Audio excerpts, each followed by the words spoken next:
Il-Viċi Kap tal-Oppożizzjoni Mario De Marco ma jeskludix li Gvern Futur Nazzjonalista jikser il-liġi li tirregola l-entità li tara li f'pajjiżna ma jkunx hawn ħasil ta' flus.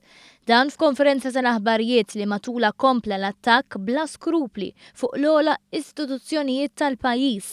Bil-mira din id-darba tiffoka fuq il-Financial Intelligence Analysis Unit li taħħa ċermen huwa l-Avukat Ġenerali.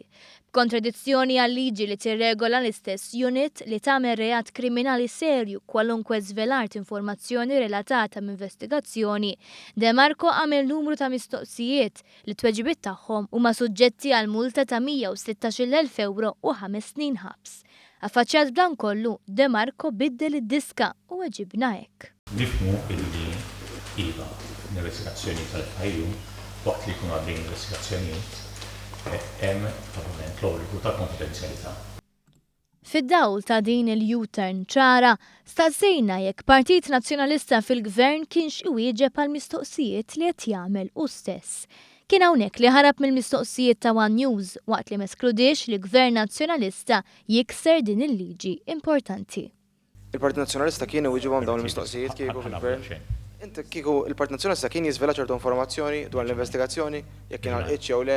Maħniex qed naw biex inkunu ipotetiċi u nispekulaw. Jekk jgħidilna xemm fil-rapport jista' jkun il-unit. Li kieku il-Partit Nazzjonalista jgħid jekk kienx konkluż. Permetti daqsxejn, iċ-ċirkostanzi ma totalment differenti.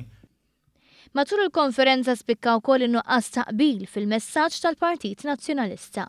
F'xida ċara li lit il-leminija ma tafx x'inhi tagħmel ix-xellugija.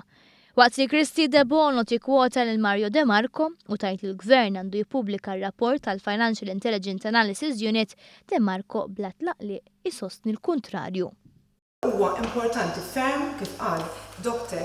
De Marco li jiġi ippubblikat ir-rapport li sar. Dan l-istadju ma nippretendix li l-Gvern għandu jippubblika rapport.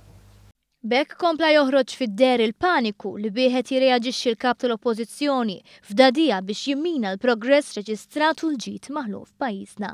Tant li kif qal il-Gvern qed jissokta l-attakk fuq l-istituzzjoni. Ġid li minnu qed jibbenefika kulħadd u li konferma l-Gvern Malti bħala l-aktar gvern fdat fl-Unjoni Ewropea kollha.